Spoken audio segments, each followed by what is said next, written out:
কোরআনে কারীম শোনার আদব আছে না? কথা বলেন, কোরআন শোনার আদব আছে।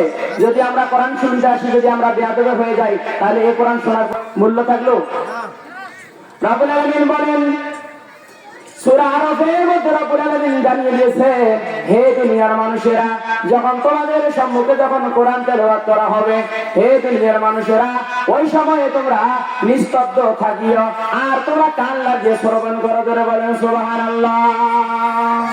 ওয়া ইযা কুরিআল কুরআনু ফাসতামিউ লাহু ওয়া আনসিতু লাআল্লাকুম তুরহামুন।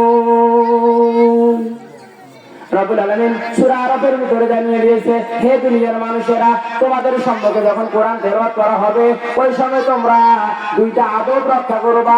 এক নম্বরে চুপ করে কোরআন শরীফ চুপ করে তোমরা থাকবা।